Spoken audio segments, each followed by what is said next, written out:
How y'all doing? This is Joe Rogan. No, I'm just playing. Are we live yet? Yeah, we were. Are we live? Okay. All right. Welcome to Fooled you. RBS.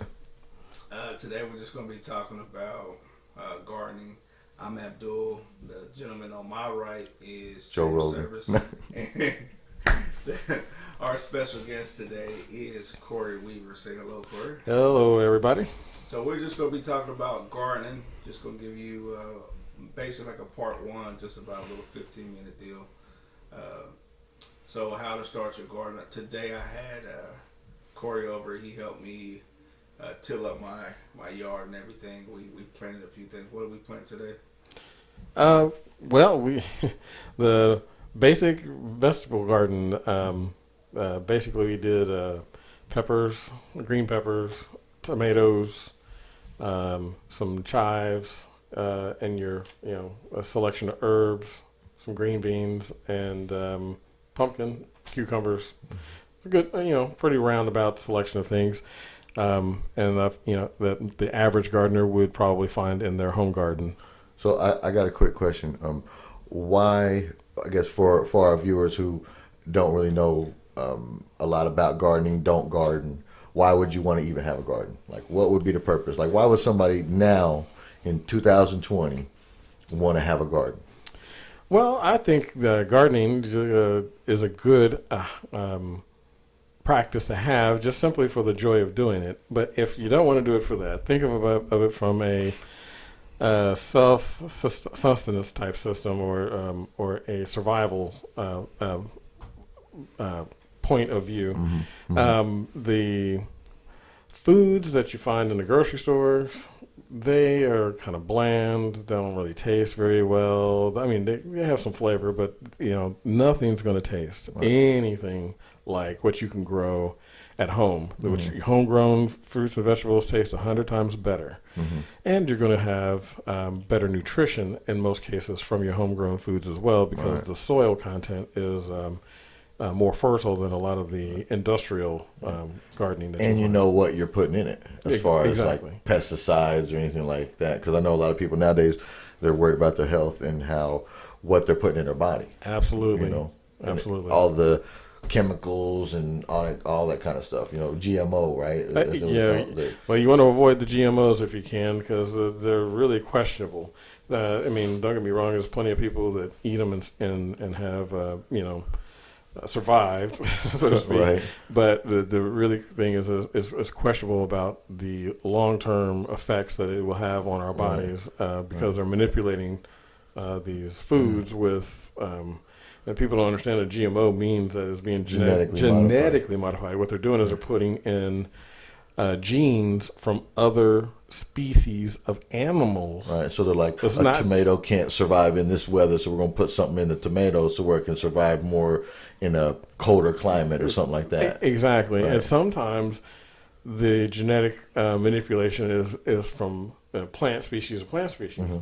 But as of late, the new practice that they're doing in the GMO field is they're actually inserting the DNA from animals, and believe it or not, they've been able to cross some of these foods with animal DNA, and it actually grows. Right.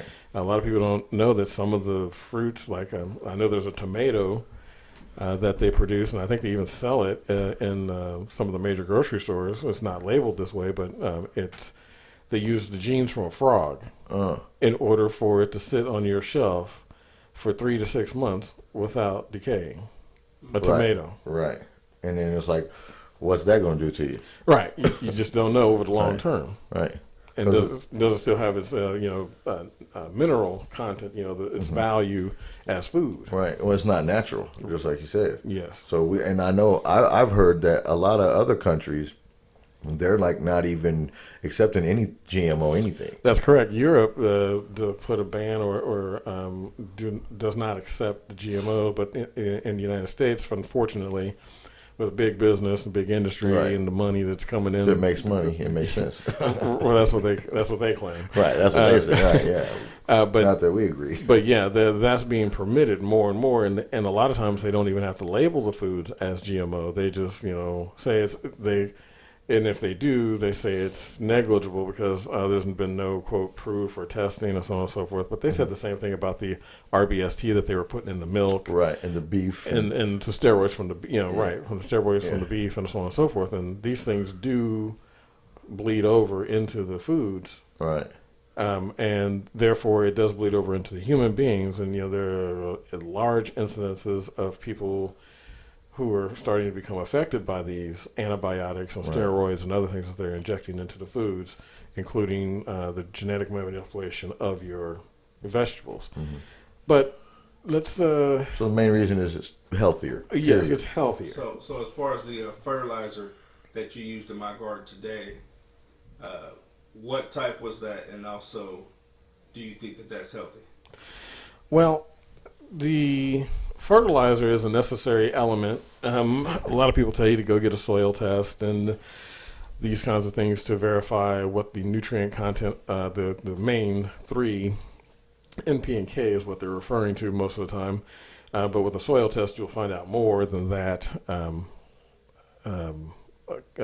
content that's in the soil for your location. But you'll know how to adjust it appropriately for what kind of crop or crops you would like to grow. Mm-hmm. But the fertilizer that was used I usually try to use organic fertilizers if at all possible. There's nothing wrong with chemical fertilizers if you're using it in a controlled and you understand what you're doing with it, and hopefully you don't burn the roots of the plant.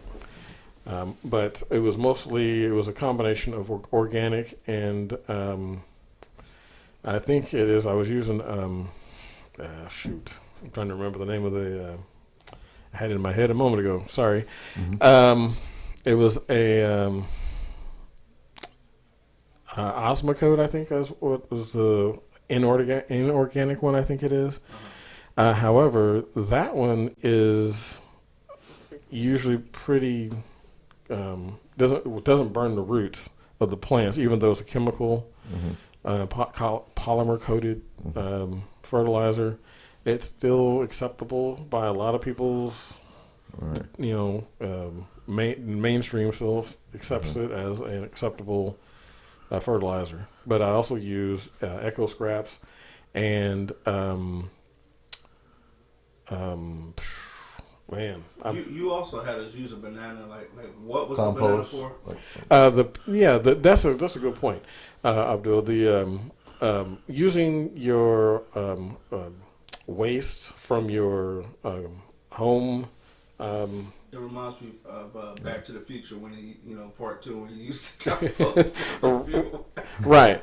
You Yeah. can use. What we did was called. They said I that's call it. the best fertilizer, isn't it? Like just compost, organic. Yes. Like my a friend of ours, she has a compost pile. They just put all the organic material into this area, like the worms and everything. They kind of just do their thing with it, and then you put that as fertilizer, right? Correct. Mix it in with the soil. But what I did today is I just did I call it direct composting. Where you just throw it into your garden bed itself, and it breaks down over time. A lot of people will suggest that you don't do this because it'll tie up nitrogen in the soil, and so the vegetables that you're planting in there for your garden will then have reduced access to the nitrogen as it breaks down. I don't see that as a major problem because we're going to fertilize anyway. So we'll just put a little extra fertilizer in the soil, which then will help the decomposition of the banana peels or eggshells or even orange peels that you can till in, and it keeps it out of the landfills too. Because honestly, think about it, the landfills are filling up, and why throw organic material that could be going to perfectly good use in your garden? Right. So for the beginners that don't know anything about gardening, what would you need to start? Like some just basic. What do you need to start? Well, you need somewhere to plant. Okay.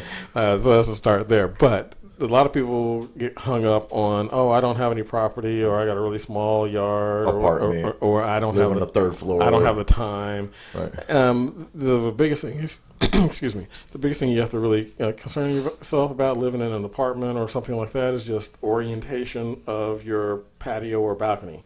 You just need to get at least 4 to 6 hours of daily direct sunlight in your patio area or balcony area, and you could just plant in a pot. And it doesn't take a lot. And if you just want a nice, fresh, healthy vegetable, you can just go ahead and put a couple seeds of whatever it is you want to grow in a pot or a grow bag of something of that nature, and put it out on the patio, and you can go from there. Now, if you got a piece of land. There's some like a garden outside. Yeah, outdoor garden is like section off some of the piece of your yard, depending on how big you want it to be, and then that'll just be your garden. Depending on what you're growing. Correct. Right. The biggest advantage is that when you plant in the ground, is that generally you don't have to worry so much about watering as much, especially during the spring. Now, during a drought, you of course want to do a little more water management for your plants. Right. But just start. The key is just, if you want a garden, just start. Don't worry about how much land you got. Just get a pot if you don't have any land. And if you have a land, just start small. Start small. Pick pick a few vegetables that you like. Exactly. And you don't have to have a green thumb. I mean, it helps that if you got a little more green in your thumb. But your thumb will turn green as you start to. There you go. A little practice will make it better. Definitely. Mine even turn a little brown too. But yeah, you just start with a small spot. You can either start your seeds outdoors or indoors. Personally, either way I find is acceptable. But if you got a short growing season, you might want to extend your growing season a little by starting a few weeks, 6 to 8 weeks ahead of the growing season, so that you can have your plants about 2 months old before you actually put them in the ground. They're no longer seeds. You put them actually directly in the ground as a plant. So these things. So the first step would be find out where you're going to plant, either whether it be in a pot or in your land, on your land somewhere. Correct. Second step would be figure out what you're going to plant. Yes. Okay. And then third step would be, I guess, you got to get some good soil, right? You can't like if I just go out in my backyard and use that dirt, is that okay? Yes, you can use the soil outside. I don't have to do anything to the dirt. It depends on what you're going to grow. Say if you're growing blueberries. Blueberries are an acid-loving plant where the soil, because of the soil pH, if you know anything, if you are willing to learn about it, soil pH scales, I think goes from 0 to 14. Right in the middle is 7, and that's where most soil composition, the pH is. But if it's more acidic, it goes down the scale a little bit. So acidic is usually anything under 7, so like 6.5 or 5.5, 4. Those would be considered acidic soils. And like blueberries grow well in acidic soils. And most other vegetables grow well in neutral or alkaline or slightly alkaline soils, but most plants like slightly acidic to acidic soils. And so if you got a lot of limestone in your soil, it will bring things to a more neutral or to a more alkaline level. So sometimes you have to amend it with some sulfur or lime, depending upon the. So is there a certain type of soil that or additive that you can buy from your local hardware store, or like say I wanted to, whether it be in a pot or in my yard, should I look for a certain type of soil, or like you just get some Miracle Grow and throw it in there? Well, you can choose the brands that you prefer. Miracle Grow, some people have an issue with that because they don't believe that that's necessarily a sustainable method that they use for their soils, the fertilizers in their soils. But it's really up to you guys.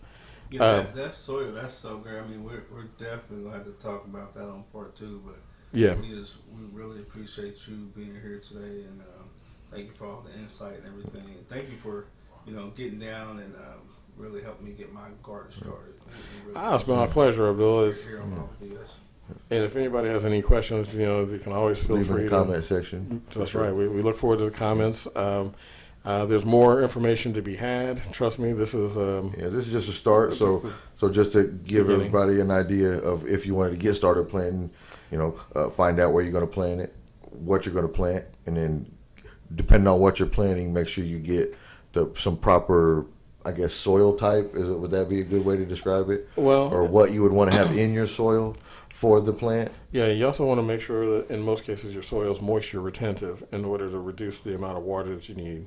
Okay. So we'll talk about more of this in the next section and the next part. And But the main thing, like you said, just get started. let's get started. Pick some vegetables that you like or some fruits and get either a pot or a spot in your yard and dig it up and just start. You should till it though, right? Like loosen the soil up so that's moisture We had a quick retentive. conversation about if you need to till it or not earlier. but Correct. we'll talk about that. Yeah, Okay. there are a lot of different methods that include tilling. There's also no-till, and we can get in that in the part 2. Okay, awesome. All right, well, you guys, thanks for joining us, and go pick out some vegetables. Get you a pot, or get your soil ready, or get your area set out in your yard, and then next episode will help you kind of move forward from there. Yeah. All right. So step 1, 2, and 3. Yep. That'll get everybody started, right? That should get you going, and we look forward to hearing about your questions because, like I said, we'd like to address some of those comments that you might have or questions. Definitely. And we all need to get back to being able to supply ourselves with food, right? That's right. Instead of being fed by somebody. Yeah, it's about survival and taking care of yourself and your family. Amen. All right. Well, anybody else got anything to add? All right. I just want to say, just like you guys said, it goes for no matter what you're doing, just get started. That's right.